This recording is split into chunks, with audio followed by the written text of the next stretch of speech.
ಆಯಿತಾ. ಆತ್ಮೀಯ ರೈತ ಬಾಂಧವರೇ, ನಾನು ನಿಮ್ಮ ಸಂಜಯ್ ನಾಗರ ಟ್ರೇಡರ್ಸ್ ಮಂಜುನಾಥ್. ಇವತ್ತು ನಾನು ಸರ್ ನಿಮ್ಮ ಹೆಸರು? ನಮಸ್ಕಾರ, ರಾಚನಗೌಡ ಶಿವನಗೌಡ ಪಾಟೀಲ್. ತಪ್ಪಕನ್ನಡಿಗಿದ್ದೇನೆ. ಇದು ಯಾವ ಡಿಸ್ಟಿಕ್ ಬರುತ್ತೆ? ಕಲಘಟಗಿ ತಾಲೂಕು, ಧಾರವಾಡ ಜಿಲ್ಲಾ. ಕಲಘಟಗಿ ತಾಲೂಕು, ಧಾರವಾಡ ಜಿಲ್ಲಾ. ಅಲ್ಲಿದ್ದೀನಿ. ಈಗ ನನಗೆ ಒಂದು ವಾರದಿಂದನೂ ನಾನು ಬಿಟ್ಟಿಲ್ಲ. ನೀವು ಬರಲೇಬೇಕು, ನಾನು ನೋಡಲೇಬೇಕಂತ ಹೇಳ್ತಾ ಇದ್ರಿ, ಹೌದಾ? ಈಗ ನನಗೆ ಏನು ನಿಮಗೆ ಖುಷಿ ಅನಿಸ್ತು ನಾನು ಬರೋದಕ್ಕೆ? ಏನಿಲ್ಲ, ಇದತ್ತು ರೋಗಾದಿಗಳ ಕಂಡು ಹಿಡಿದ ಅಟ್ಟ ನಮಗೆ ಸಲಹೆ ಕೊಡ್ಲಿ ಅಂತೇಳಿ ಅದಕ್ಕೆ ಒಂದು ಖುಷಿಯಿಂದ ನಾವು ನಿಮ್ಮನ್ನ ಕರೆ ಮಾಡ್ಕೊಂಡಿವಿ. ಓಕೆ. ಅಲ್ಲ, ಅದಕ್ಕಿಂತ ಗೌಡ್ರೆ ನಾನು ಹೇಳೋದು, ಈಗ ನಿಮಗೆ ಯಾರು ಅಡಿಕೆ ಕೊಡ್ತಿದ್ರಲ್ಲ, ಕೇಳಿ ಮಾಡೋರು ಅವ್ರು ಹೇಳಿದ್ರಿ ಇವ್ರ ಹತ್ರ ಹೋಗೋ ಚೆನ್ನಾಗಿ. ಹೌದೌದು, ಅಡಿಕೆ ತಗೊಳ್ಳಾರ ಹೇಳಿದ್ರು. ತಗೊಳ್ಳಾರ ಹೇಳಿದ್ರ. ಆಮೇಲೆ ನಿಮಗೆ ಅವ್ರು ಹೇಳಿದ್ದು ಹೆಂಗೆ ಕ್ಯೂರಿಯಾಸಿಟಿ ಅನಿಸ್ತಾ? ಇವರು ನಂಬಿಕೆಯ ಮನುಷ್ಯನ್ ಅಂತ ನಂಬಿಕೆಯಿಂದ ಮನುಷ್ಯ ನಾನು ನಿಮ್ಮಂತಲ್ಲಿ ಬಂದಿರಿ ಅನ್ಸ್ತು. ಆಮೇಲೆ ಎರಡನೇದು ಅಂಗಡಿಗೆ ಬಂದಿದ್ರು ತಂದೆ ಮಗ ಮಾಂತೇಶ್ ಅಂತ ಸರ್. ಮಾಂತೇಶ್ ಬಂದಿದ್ರಿ. ಅಲ್ಲಿ ಕರೆದ್ರಿ, ನಾನು ಒಂದ್ ದಿನ ಬರ್ತೇನೆ ಅಂದ. ನಾನಾದ್ರೂ ಈಗ ಹೇಳ್ದೆ ಈ ವಾರ ರೆಸ್ಟ್ ಮಾಡೋಣ ಅಂತ ಇದ್ದೆ, ನಿಮಗೋಸ್ಕರ ಬಂದೀನಿ ಅಂತ ಮಾಡೋಣ. ಬಟ್ ನನಗೆ ಏನಪ್ಪ, ನನ್ನ ಮೇಲೆ ಒಂದು ನಂಬಿಕೆ ಐತಾ ನಿಮ್ಮ ಮೇಲೆ? ನನ್ನ ಮೇಲೆ ನಾನು ಇದನ್ನ ಸರಿ ಮಾಡಿ ಕೊಡಬಲ್ಲೆ ಅಂತ ಈಗ ಸುಮ್ಮನೆ ಇಲ್ಲಿಂದ ಇತ್ರ ಹೇಳೋದು ಬೇರೆ, ಇಲ್ಲಿಂದ ಇತ್ರ ಹೇಳೋದು ಬೇರೆ. ಹಂಗೈತ ಅಂತ ಅನಿಸ್ತದೆ. ಓಕೆ. ಎಷ್ಟು ಎಕರೆ ಅಡಿಕೆ ತೋಟ ಐತ್ರಿ ಇದು? 6.5 ಎಕರೆ. 6.5 ಎಕರೆ ಆಗ್ತದ. ಒಂದ್ ರೌಂಡ್ ಹಂಗೆ ತೋರ್ಸಲ್ಲ ಅಡಿಕೆ ತೋಟ, ಹಿಂಗೆಲ್ಲ ನೀಟ್ ನಿಧಾನ. 6.5 ಎಕರೆ ಎಷ್ಟು ಇದು ಅಂದ್ರೆ ಎಷ್ಟು ವಯಸ್ಸು ಸರ್ ಇದು? ಇದಕ್ಕೆ 7 ಮುಗಿದು 7 ವರ್ಷ ಆಗೈತಲ್ವಾ? ಓಕೆ. ಈ ಕಡೆ ಹಿಡಿಯ ವರ್ಷದ ಅಡಿಕೆ ತೋಟ. ಇಲ್ಲಿ ಮಾತ್ರ ಏನು ಇದು ಹಳದಿ ಕಲರ್ ಎಲೆಗಳಾಗೈತಿ. ಇದು ಇದರಲ್ಲಿ ಏನು ಹಳದಿ ಕಲರ್ ಈ ಏರಿಯಾ ಆಗೋದಕ್ಕೆ ಕಾರಣ ಬಹುಮುಖ್ಯವಾಗಿ ಅಂತ ಅಂದ್ರೆ, ಬಹುಮುಖ್ಯ ಕಾರಣ ಈ ಹುಲ್ಲು. ಇದೇನು ಹುಲ್ಲು ಅಂತೀರಿ ಇದಕ್ಕೆ? ಇದು ಹೊಲಸು ಬಂದ್ಬಿಟ್ಟತ್ರಿ. ಇದು ನಮಗೆ ಜರ್ಸಿ ಟೈಪ್ ಹುಲ್ಲು. ದನಾನು ತಿನ್ನಂಗಿಲ್ಲ ಇದನ್ನ. ಹೌದು ಅಲ್ವಾ? ದನಾನು ತಿನ್ನಂಗಿಲ್ಲ. ಈ ಹುಲ್ಲಿನಲ್ಲಿ ಒಂದು ಸ್ವಲ್ಪ ಹಾಕಿದ್ರು ನಾವು, ಸಾಕ್ಬಿಡ್ರಿ. ಒಂದು ಬಂದ್ಬಿಡ್ರಿ ನೋಡಿ. ಮಾಲ್ತೇಶ್ ನೀಟ ಹತ್ರ ತಗೊಂಬಿ ನೋಡಿ. ಈಗ ಇಷ್ಟೆಲ್ಲ ಬೆಳ್ಕೊಂಡತ್ತಲ್ಲ ಇದೀಗ, ಬೇರ್ಗಳು ನೋಡಿದ್ರೆ ಎಷ್ಟಿದಾವ. ಬೇರ್ ನೀಟಾಗಿ ಕಲ್ತದ ಮಲ್ತೇಶ್? ಹೌದು ಸರ್. ಮಲ್ತೇಶ್ ತಾನೇ? ಹೌದು ಸರ್. ಹೌದು, ಎಲ್ಲ ಕಾಣ್ತದ. ಹೌದು ಸರ್. ಈಗ ನೀರು ನೀವು ನೀರು ಹಿಂಗ ಹರಿತಾ ಇರ್ತದೆ, ಮೇಲಿಂದ ಡೌನ್ ಐತಲ್ಲ ಇದೀಗ, ಇಲ್ಲೇ ಬಂದು ನಿಲ್ತತಿ ಸ್ವಲ್ಪ ಪ್ರಮಾಣದಾಗ, ಹೌದಾ? ಇಲ್ಲಿ ನಿಂತ್ಕೊಂಡಾಗ ವರ್ಷದ ಇದು 365 ದಿನನೂ ಈ ಹುಲ್ಲು ಸಾಯಲ್ಲ ಅಲ್ವಾ? ಸಾಯಲ್ಲ ಇದು. ಮಳೆಗಾಲದಲ್ಲಿ ನೀರು ಜಾಸ್ತಿ ನಿಲ್ತಿರ್ತತಲ್ಲ, ನೀರು ಹರಿಯೋದನ್ನ ಈ ಹುಲ್ಲು ಏನ್ ಮಾಡ್ತತಿ? ತಡೆಗಡ್ತತಿ ಹುಲ್ಲು ಅಲ್ವಾ? ತಡೆಗಡ್ತತಿ. ನೆಕ್ಸ್ಟ್ ಈ ಬೇರುಗಳ ಮುಖಾಂತರ ನೀರನ್ನ ಮತ್ತೆ ಭೂಮಿ ಒಳಗಡೆ ಬಿಡ್ತದೆ. ಆಯ್ತು, ಅಲ್ಲಿಗೆ ನೀರು ಜಾಸ್ತಿ ನಿಲ್ಲೋದಕ್ಕೆ ಇದು ಕಾರಣ ಅಂತ ನಾನು ಹೇಳ್ತಾ ಇದ್ದೀನಿ. ಎರಡನೇದು ಮತ್ತು ಮೂರನೇದು ಏನಪ್ಪಾ ಅಂದ್ರೆ, ಬಿಸಿಲು ಚೆನ್ನಾಗಿ ಬೀಳಕ್ ಆಸ್ಪದನೆ ಮಾಡಲ್ಲ. ಇದೆಲ್ಲ ಮೈ ಮೇಲೆ ಎಲ್ಲ ಬೆಳ್ಕೊಂಡಿರ್ತದಲ್ಲ, ಹುಲ್ಲು ಮೇಲ್ಗಡೆ ಎಲ್ಲ ಬಿಸಿಲು ಬೀಳಲ್ಲ. ಅಲ್ಲಿಗೆ ಏನಾಯ್ತು? ನೀರಿನ ಅಂಶ ಭೂಮಿಯಲ್ಲಿ ಹೆಚ್ಚಾಗೋದಕ್ಕೆ ಹುಲ್ಲು ಕಾರಣ ಆಯ್ತು. ಸೂರ್ಯನ ಬೆಳಕು ಬೀಳದೇ ಇರೋದಕ್ಕೂ ಇದೇ ಕಾರಣ, ನೀರು ಹರಿದು ಹೋಗದೇ ಇರೋದಕ್ಕೂ ಇದೇ ಕಾರಣ. ಹಿಡಿತತ್ತಲ್ಲ, ನೆಕ್ಸ್ಟ್ ಈ ಬೇರುಗಳ ಮುಖಾಂತರ ನೀರನ್ನ ಭೂಮಿ ಬಿಡೋದಕ್ಕೆ ಇದೇ ಕಾರಣ ಅಲ್ವಾ? ಅವಾಗ ಏನಾಗ್ತತಿ? ನೀರು ಜಾಸ್ತಿ ನಿಲ್ತತಿ. ನೀರು ಜಾಸ್ತಿ ನಿಂತಾಗ ಏನಾಗ್ತತಿ? ಮಣ್ಣಿನ ರಸಸಾರ pH ಅಂತ ಕರಿತೀವಲ್ಲ, ಅದು ಇಂಬ್ಯಾಲೆನ್ಸ್ ಆಗ್ತದೆ. ಹೆಂಗೆ ಇಂಬ್ಯಾಲೆನ್ಸ್ ಆಗ್ತತಿ ಅಂದ್ರೆ, ಸಮತೋಲನ ಇರೋಲ್ಲ. ಅದು ಈಗ 6.5ರಿಂದ 7.5 ನಡುವೆ ಇದ್ರೆ ಅದು ಸಮತಟ್ಟಾದ ಭೂಮಿ. 6.5 ಕೆಳಗಡೆ ಬಂದ್ಬಿಡ್ತದೆ. 6.5 ಕೆಳಗಡೆ ಬಂತು ಅಂದ್ರೆ ಇದು pH ವ್ಯಾಲ್ಯೂ, ಇದರಲ್ಲಿ ಸುಣ್ಣದ ಅಂಶ ಕಡಿಮೆ ಆಗ್ತದೆ. ನಾವು ಅದಕ್ಕೆ ಏನು ಮಾಡಬೇಕು? ಸುಣ್ಣವನ್ನ ಇದಕ್ಕೆ ಸೇರಿಸಿದ್ರೆ ಈ ಮಣ್ಣು pH ಇರುತ್ತಲ್ಲ, ಅದು ಕರೆಕ್ಟ್ ಆಗ್ತದೆ. ಆ pHಗೂ ಏನು ಮಣ್ಣಿನ ರಸಸಾರ ಕಡಿಮೆ ಆಗೋದಕ್ಕೂ ಈ ಹಳದಿ ಕಲರ್ ಆಗೋದಕ್ಕೂ ಈ ಹಳದಿ ಕಲರ್ ಈ ಗಿಡ ಆಗೋದಕ್ಕೆ ಮೇನ್ ಕಾರಣ ಏನಂದ್ರೆ, ಮಣ್ಣಿನ ರಸಸಾರ ಸರಿ ಇಲ್ಲ. ಹೌದು, ನೀವು ಕೇಳ್ಬೋದು, ಈಗ ಮಣ್ಣಿನ ರಸಸಾರ ಅಂದ್ರೆ ಏನು? ಅದು ಕಡಿಮೆ ಆದರೆ ಇದು ಯಾಕೆ ಹಳದಿ ಕಲರ್ ಆಗ್ತದೆ? ಬಿಸಿಲು ಬಿದ್ದಂಗೆ ಇದು ಹಸಿರು ಕಲರ್ ಪಡ್ಕೊಂತದೆ ಅಲ್ವಾ? ಮಳೆಗಾಲದಲ್ಲಿ ಫುಲ್ ಹಳದಿ ಕಲರ್ ಆಗ್ತದೆ. ಯಾಕೆ ಅಂತ ಅಂದ್ರೆ, ಬಿಸಿಲು ಬಿದ್ದಂಗೆ ಮಣ್ಣು ಆರ್ತತಲ್ಲ, ಜೌಗು ಭೂಮಿಯಲ್ಲಿ ಇರೋದೆಲ್ಲ ನೀರಿನ ಅಂಶ ಏನೋ ಜೌಗು ಅಸಿಡ್ ಆಗಿ ಏನಾಗಿರುತ್ತಲ್ಲ, ಆಮ್ಲ, ಅದೆಲ್ಲ ಬಿಸಿಲು ಬಿದ್ದಂಗೆ ಸ್ವಲ್ಪ ಡ್ರೈ ಆದಂಗೆ ಅವಾಗ ಇದು ಹಸಿರು ಪಡ್ಕೊಳ್ತದೆ. ಬಹುಮುಖ್ಯವಾಗಿ ರಂಜಕ. ಇದಕ್ಕೆ ನಾವು ಏನು ಪೋಷಕಾಂಶಗಳಲ್ಲಿ ಯಾವುದೇ ಗಿಡ ಹಳದಿ ಕಲರ್ ಅಂತಂದ್ರೆ ನೀವು ಏನು ಮಾಡ್ತೀರಿ? ಸಾರಜನಕ ತಗೊಂಡು ಹಾಕ್ಬಿಡ್ತೀರಿ ಅಲ್ವಾ? ಬೇಗ ಅದು ಹಸಿರಾಗ್ಬಿಡ್ತದೆ. ಅದನ್ನು ಹೊರತುಪಡಿಸಿದ್ರೆ ಎರಡನೇದು ಏನು ಬೇಕು ಅಂತಂದ್ರೆ, ರಂಜಕ ಬೇಕು. ಸಾರಜನಕ, ರಂಜಕ, ಪೊಟ್ಯಾಷಿಯಂ ಇವುಗಳು ಹೆಂಗಿರ್ತವೆ ಅಂತಂದ್ರೆ, ಈಗ ಸಾರಜನಕ ತಗೊಳ್ಳೋಣ. ಈ ಭೂಮಿ ಮೇಲೆ 78% ನೈಟ್ರೋಜನ್ ವಾತಾವರಣದಾಗ ಐತಿ ಈಗ ಅಲ್ವಾ.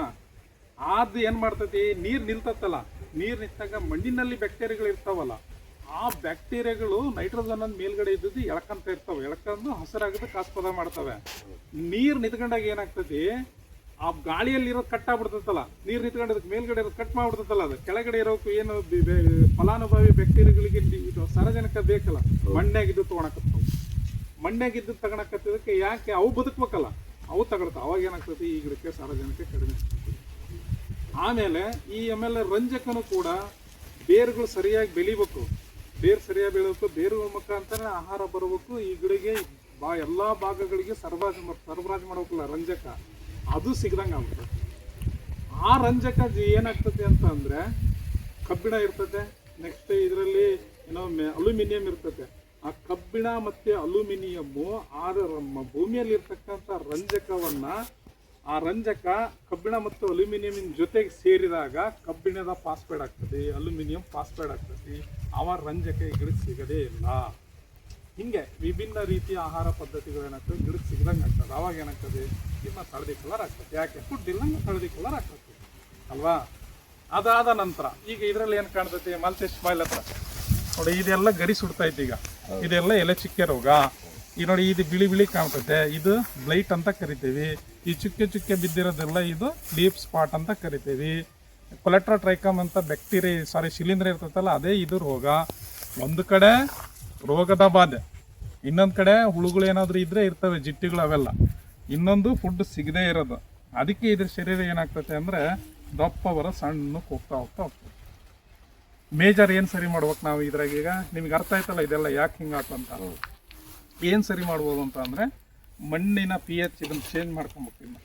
ಅದಕ್ಕೆ ಇದನ್ನು ಹತೋಟಿ ಮಾಡೋ ಕ್ರಮಗಳು ಹೆಂಗಂದ್ರೆ, ಇದನ್ನು ಮೊದಲು ಇದೆಲ್ಲ ಏನು 71 ಆಗಲಿ ಅಂದರೆ ಗ್ಲೈಫಾಸೇಟ್ 71, ಗ್ಲೈಫಾಸೇಟ್ ಅಮೋನಿಯಂ ಗ್ಲೈಫಾಸೇಟ್ 71 ಟೆಕ್ನಿಕಲ್ ಆಗಿ ಹೇಳ್ತೀನಿ ನಾನು. ಆಮೇಲೆ ಗ್ಲೈಫಾಸೇಟ್ 41 ಇವು ಕಳೆನಾಶಕ ತಗೊಂಡು ಈ ಸಿಸ್ಟಮ್ಯಾಟಿಕ್ ಫಂಗಿಸೈಡ್, ಇವು ಅಂದರೆ ಅದ್ರ ಒಳಗಡೆನೇ ಸಾಯಿಸ್ತವೆ ಅಂತಂದ್ರೆ ಅದ್ರ ಒಳಗಡೆ ಅದನ್ನ ತಗೊಂಡು ಸಿಂಪಡಣೆ ಮಾಡಿದ್ರೆ ಫಸ್ಟ್ ಈ ಫುಲ್ ಎಲ್ಲ ಸಾಯಿಸಿ ಮಣ್ಣು ಪರೀಕ್ಷೆ ಮಾಡಿಸಿ, ಮಣ್ಣು ಪರೀಕ್ಷೆ ಅನುಗುಣವಾಗಿ ಎಷ್ಟು ಸುಣ್ಣ ಹಾಕ್ಬೇಕಂತ ಗೊತ್ತಾಗ್ತದೆ. ಸುಣ್ಣ ಹಾಕಿದರೆ ಎಲ್ಲದೂ ಸರಿ ಆಗ್ತದೆ. ಮತ್ತು ಆ ಮೆಗ್ನೀಷಿಯಮ್ ಆಗಲಿ, ನೆಕ್ಸ್ಟ್ ಅದು ಕಬ್ಬಿಣ ಆಗಲಿ, ಅವು ರಂಜಕದ ಜೊತೆಗೆ ಬೆರೆಯಕ್ಕೆ ಬಿಡಲ್ಲ, ಸಾರಜನಕ ಜೊತೆಗೆ ಬೆರೆಯಕ್ಕೆ ಬಿಡಲ್ಲ. ಅವು ತಟಸ್ಥವಾಗಿರ್ತವೆ ಸುಣ್ಣ ಹಾಕಿಲ್ಲ. ಹಾಂ, ಸಿಟಿ ಒಳಗೆ ಮಾಡಿಸಿ, ಒಳ್ಳೆ ಕಡೆ ಎಲ್ಲಿ ಮಾಡ್ತಾರೆ ಮಾಡಿಸಿ, ಪ್ರೈವೇಟಲ್ಲಿ ಮಾಡಿಸ್ಬೇಡಿ, ತಪ್ಪು ಮಾಹಿತಿ ಕೊಡ್ತಾರೆ. ಆಗಲಿ, ಆಮೇಲೆ ನೋಡೋಣ. ಇದಿಷ್ಟು ಮಾತ್ರ ಇರ್ತದೆ, ಜಿಂಕು ಅಷ್ಟೇ. ನಾವು ಹೆಚ್ಚು ಫಾಸ್ಫರಸ್ ಹಾಕಿ ಇದು ಜೌಗಾಗೋದಕ್ಕೆ ಅಷ್ಟೇ ಹೇಳಿದೆ ನಾನು. ನೆಕ್ಸ್ಟ್ ಬಂದಾಗ ಅದನ್ನ ಹೇಳ್ತೀನಿ. ಇದಿಷ್ಟು ಮಾಡಿದೆ ಏನಂದ್ರೆ ಇದೆಲ್ಲ ಹುಲ್ ಸಾಯಿಸಿ. ನೀವೊಂದು ಪ್ರಶ್ನೆ ಕೇಳಿದ್ರಿ, ಏನು ಈ ಕಳೆನಾಶಕ ಹೊಡೆದ್ರೆ ಏನಾಗ್ತದೆ, ಮಣ್ಣು ಹಾಳಾಗ್ತದೆ ಅಂತ ಕೇಳಿದ್ರ. ಅದು ಅಲ್ಲಿ ಎಲ್ಲ ಕಡೆ ಮಾಡ್ತಾರಲ್ಲ, ಅದನ್ನ ನಾನು ಕಳೆನಾಶಕ ಅದ್ರ ಸಂಬಂಧನ ನಾವು ಹೊಡಿಯೋದ್ ಬಿಟ್ಟಿರಿ ಅಂತ, ಹೌದಲ್ವಾ? ಈ ಕಳೆನಾಶಕ ಹೊಡೆಯೋದ್ರಿಂದ ಮಣ್ಣು ಹೆಂಗ್ ಹಾಳಾಗ್ತದೆ ನಿಮ್ ಪ್ರಕಾರ? ಅಂದ್ರೆ ಬೇರಿಗೆ ಪೆಟ್ಟಾಕತ್ತಿ, ಗಿಡಕ್ಕೆ ಪೆಟ್ಟಾಕತ್ತಿ ಅಂತ ಒಂದು. ಯಾಕೆ? ಅದು ಕಳೆನಾಶಕ ಹೊಡೆದ್ರೆ ಅದು ಇಳುವರಿ ಕೊಡೋದಿಲ್ಲ ಅಂತ. ಗಿಡಗಳು ಹಾಳಾಗ್ತವೆ. ಮತ್ತೆ ಎಲ್ಲಾರು ಅದನ್ನ ಸಾವಯವ ಇದು ಮಾಡಿದೆ ಅಂತ ಹೇಳ್ತಿರ್ತಾರೆ. ಅದಕ್ಕೆ ಅದನ್ನ ಕಳೆನಾಶಕ ಕಮ್ಮಿ ಮಾಡಿ ಬಿಟ್ಟೇವ್ರಿ. ಮತ್ತೇನಾದ್ರು ಕೇಳೋದೈತೆ ಇದ್ರ ಕಳೆನಾಶಕದ ಬಗ್ಗೆ? ಏನಿಲ್ಲ, ಈಗ ಹೇಳೋದಕ್ಕೆ ಉತ್ತರ.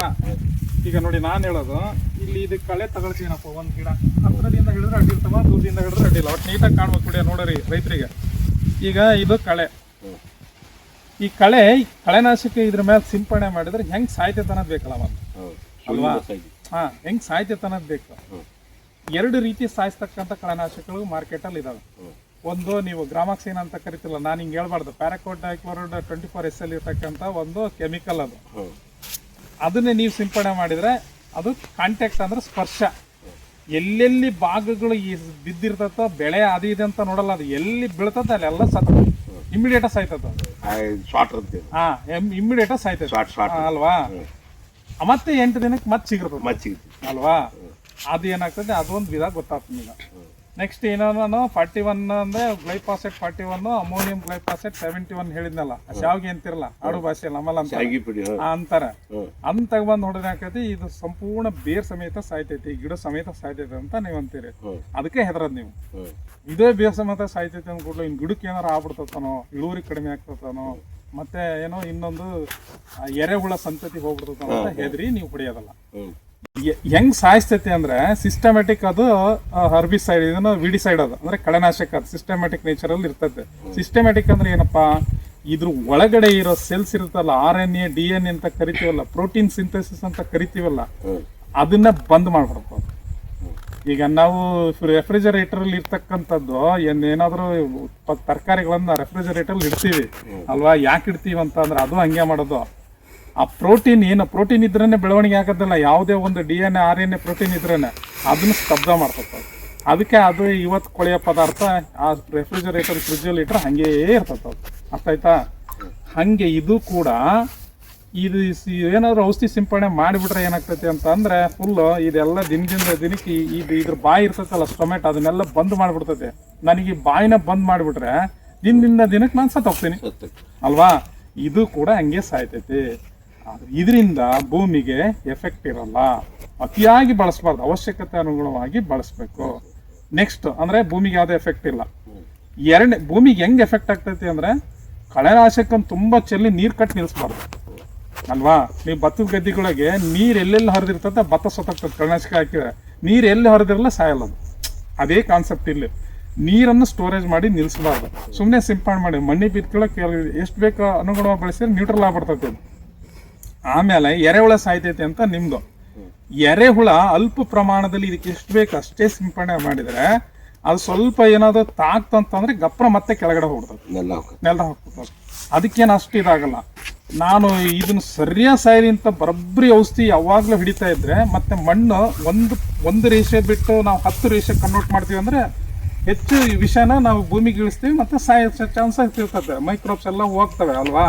ಅವಶ್ಯಕತೆ ಅನುಗುಣ ಮಾಡಿಸಿದ್ರೆ ಇದು ಕಳೆನಾಶಕ ಸ್ವಲ್ಪ ಪ್ರಮಾಣದ ಬಿದ್ದರೂ ಎಫೆಕ್ಟ್ ಸ್ವಲ್ಪ ಪ್ರಮಾಣದಾಗ ಆಗ್ತದೆ, ಇಲ್ಲ ಅಂತ ನಾನು ಹೇಳಲ್ಲ. ನಿಮ್ಮ ಮೂಲ ಉದ್ದೇಶ ಏನು, ನೀನು ಇದನ್ನ ಅಡಿಕೆ ಬೆಳಿಬೇಕು ಅಂದ್ರೆ ಈ ಹುಲ್ಲು ಮಾರಕ ಆಗೈತಿ, ಇದನ್ನ ಸಾಯಿಸ್ಬೇಕು, ಮತ್ತೆ ಹಟ್ಟಿ ಗೊಬ್ಬರ ಹಾಕೋಣ, ಮತ್ತೆ ಸೂಕ್ಷ್ಮಾಣು ಜೀವಿಗಳು ಜಾಸ್ತಿ ಆಗ್ತವೆ. ಆಮೇಲೆ ಈ ಜೀವಾಮೃತ ಹಾಕೋಣ, ಮತ್ತೆ ಸೂಕ್ಷ್ಮಾಣು ಜೀವಿಗಳು ಜಾಸ್ತಿ ಆಗ್ತವೆ. ಅದು ಸೆಕೆಂಡರಿ ಅದು ಅಲ್ವಾ. ಅದನ್ನ ಈಗ ಹಾಳು ಮಾಡಕ್ ನಮ್ಮ ಹತ್ರ ಹೆಂಗೈತೆ ಡೆವಲಪ್ಮೆಂಟ್ ಮಾಡೋಕ್ಕೂ ನಮ್ಮ ಹತ್ರ ಗೊತ್ತಿರ್ತೈತೆ. ಅದ್ರ ಪ್ರಕಾರ ಮಾಡ್ಬೇಕು. ಈಗ ನಿಮಗೆ ಕಳೆನಾಶಕದ ಎಲ್ಲ ಗೊತ್ತಾಯ್ತಲ್ಲ, ಈಗ ನೀಟಾಗಿ ಯಾವುದೇ ಸಮಸ್ಯೆ ಇಲ್ಲ. ಮತ್ತೆ ರೈತ ಬಾಂಧವರು ಇದೆಲ್ಲ ಎಲೆ ಚುಕ್ಕೆ ರೋಗ ಇವೆಲ್ಲ ಹೇಳಿದೆ, ಸುಮಾರಷ್ಟು ವಿಡಿಯೋಗಳಲ್ಲಿ ಹೇಳಿದ್ದೀನಿ. ರೆಮಿಡಿ ಹೆಂಗಂತ ನೋಡ್ಕೊಳ್ಳಿ, ಅದನ್ನ ಮ್ಯೂಟ್ ಮಾಡಿ.